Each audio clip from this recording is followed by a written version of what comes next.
Alright guys, so we are looking at 2.4 deductive reasoning today. So for the warm-up, I wanted you to practice all of that crazy vocabulary we went through, like hypothesis, conclusion, all the different things, conditional, converse, inverse, contrapositive, biconditional, all that.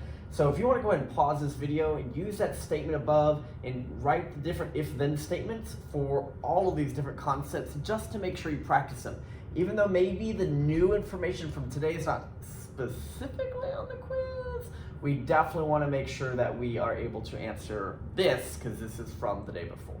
So pause in the video and then we'll go over them.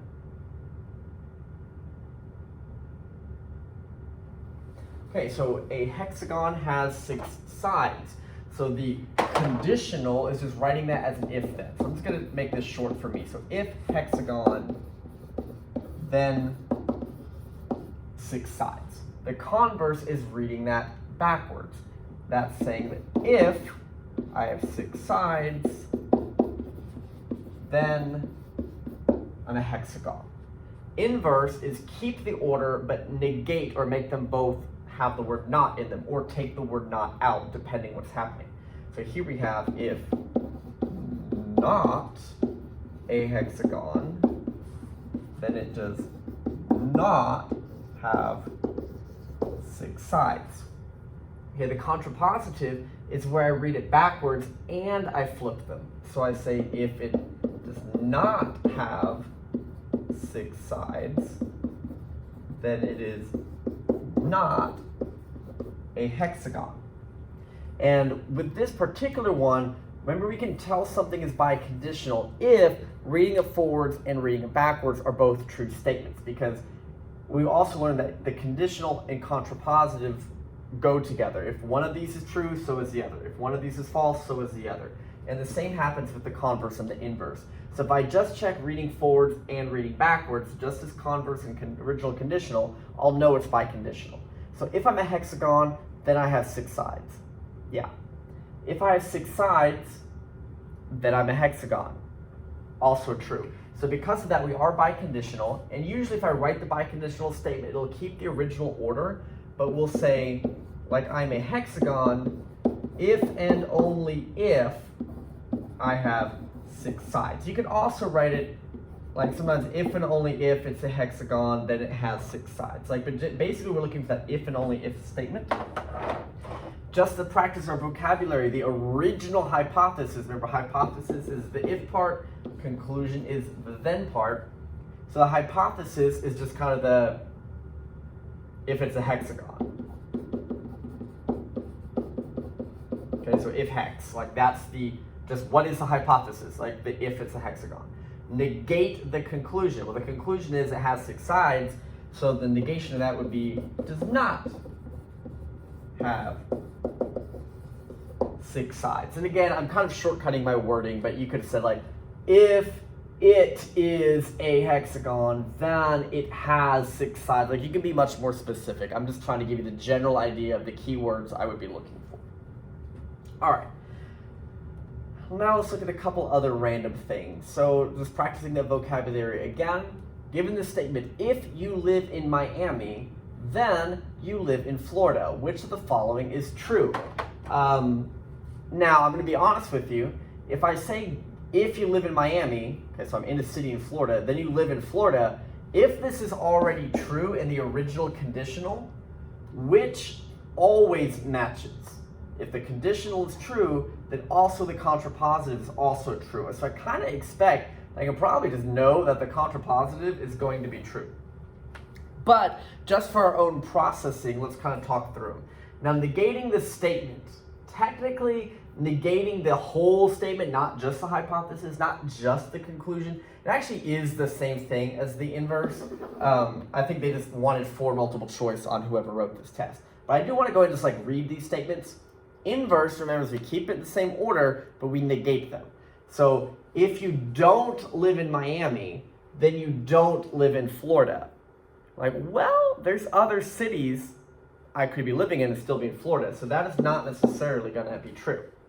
Converse is when I read it backwards. If you live in Florida, then you live in Miami. Again, not necessarily true. Contrapositive is where I read it backwards, but also add / take away the word not. So if you do not live in Florida, then you do not live in Miami. And I would agree with that, because if I don't live anywhere in Florida, then of course I'm not going to live in a specific city.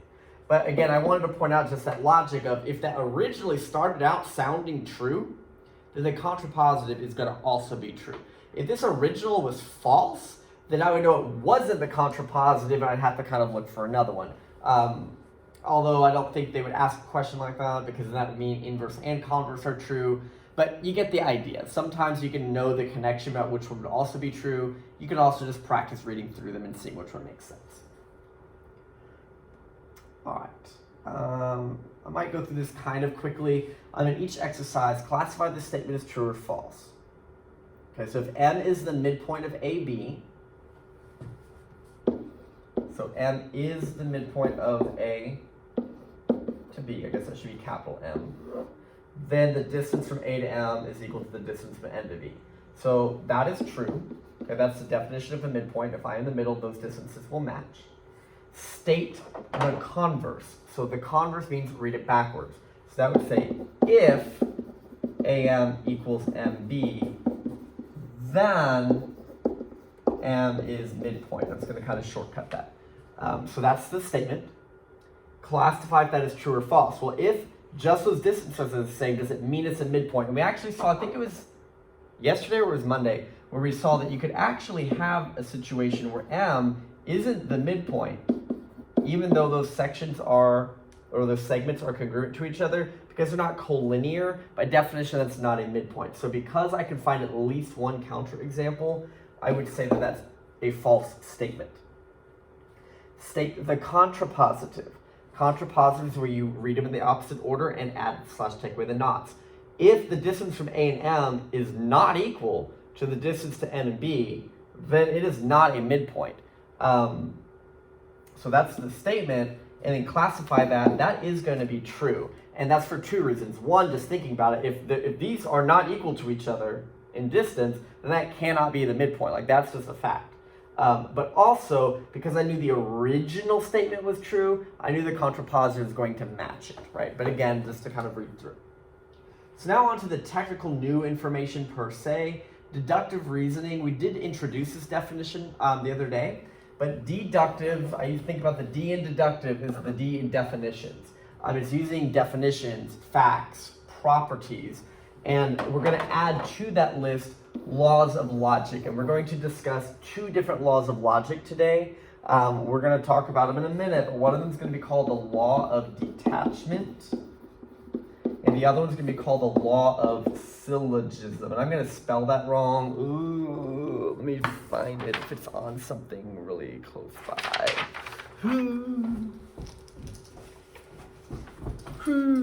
Sorry, I'm being a little bit extra because I just don't know how to write stuff. Syllogism. Okay. Whew. Okay. Sorry. All right. So law of detachment, law of syllogism. And then we remember that inductive reasoning is when you're just using, like, I think of like intuition, my instinct. It's just things I see and I look at and then I kind of guess what's going to happen. Whereas deductive is specific definitions and laws and facts that make things make sense. So just to kind of practice that again, I think they just pulled these two up just to say, okay, so when Kennedy, she stopped studying for a science test, she's always gotten at least 6 wrong. Well, she stopped studying for a science test, so she concludes that she's going to get at least 6 wrong. Well, that would be what we call the inductive reasoning, because it's just on her observation. I've noticed when I don't study, I tend to get 6 or more wrong. Well, I didn't study, so that's what I think is going to happen. Okay, maybe she gets lucky, right? But we don't know. This one says if Cale is late enrolling for summer school, he will be given a late fee of $30. He enrolls late to summer school, he concludes he will have a late fee of $30. I believe that we're going to consider this deductive in the sense that that's almost like a definition of if you are late, this is the fee that goes with it. So we're going to assume that's followed through with.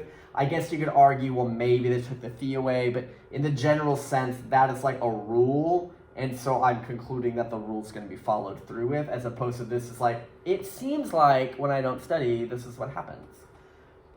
Okay. The two laws, one of them is called the law of detachment. So it looks like I spelled that wrong up there. Okay, but law of detachment, says that, okay, let me read the definition, then I'll explain. So the definition is if the hypothesis, so if the if part of a true conditional statement is true, then the conclusion, or the then part, is also true.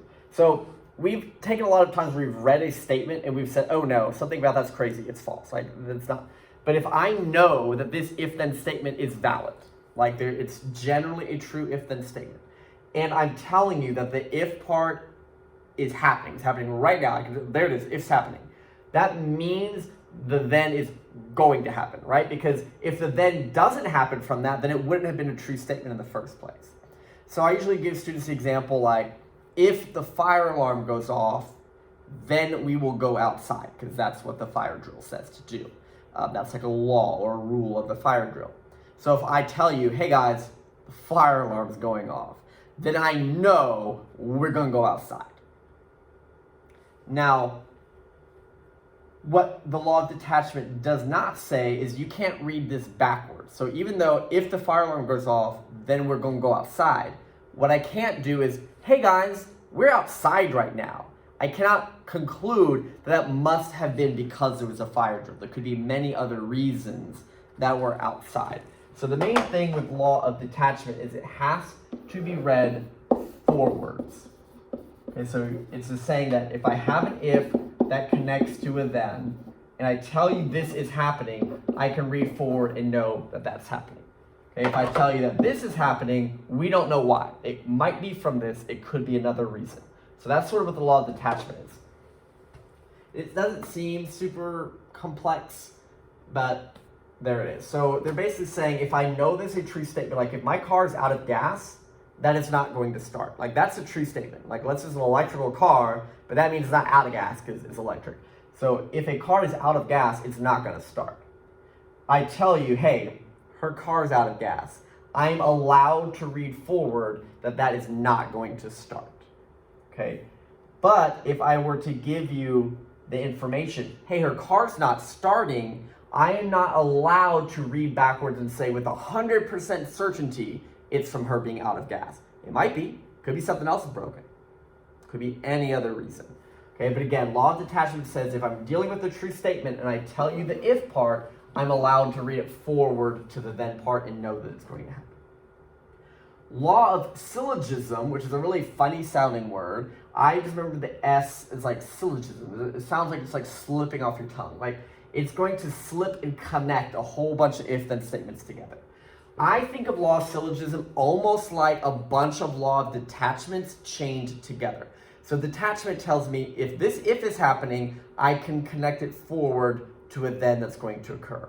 Law of syllogism says, oh, what's that new information that just occurred? If that new information is part of the if of another statement that's true, I can read it forward again.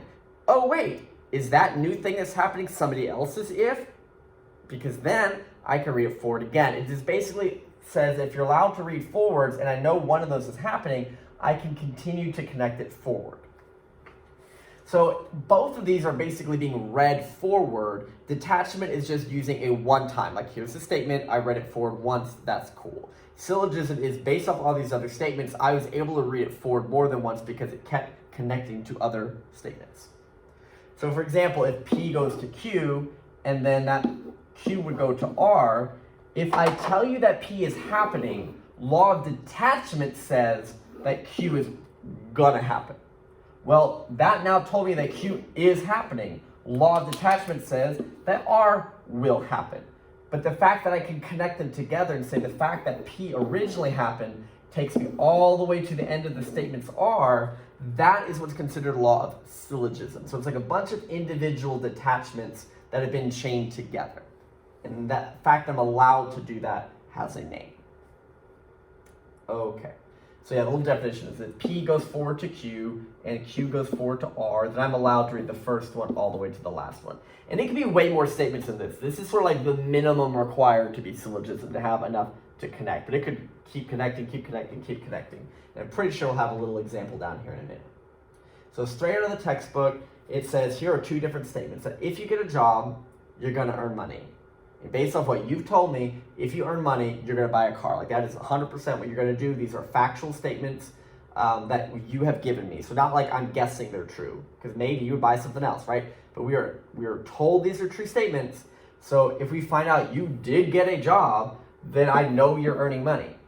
And since earning money is a new if, I know it's going to go to you buying a car. And I'm allowed to connect this all the way to you buying that car based off law of syllogism.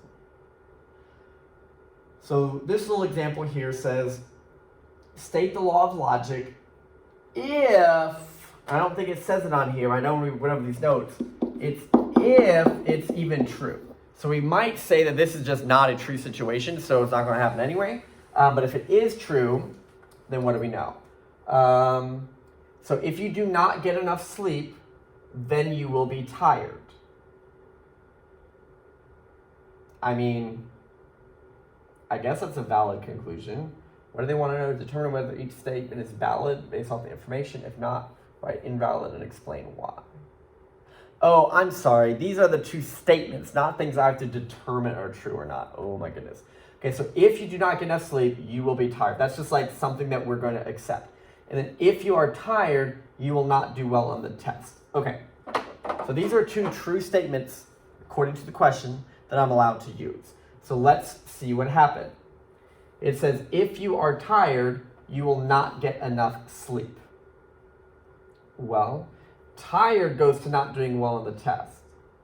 Tired to go to enough sleep is reading backwards. So the law of logics do not allow me to read things backwards. It might be a special case if I told you, hey guys, every way of reading this, converse, inverse, contrapositive, all of them are true.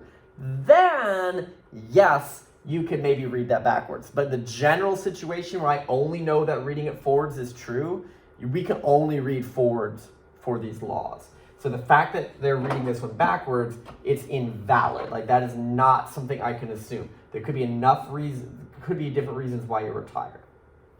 The next one says, if you do not get enough sleep, then you will not do well on the test. Well, not getting enough sleep reads forward to being tired. Over here, tired reads forward to not doing well on the test. So yes, I can connect them all the way through. That's a valid conclusion. And we used syllogism because it was more than one reading forward, like they connected to each other. This one, we're given that the measure of angle 3 is 20 and a whole bunch of other statements. And it's like, okay, what is the final conclusion that I can make? Again, knowing that I can only read forwards.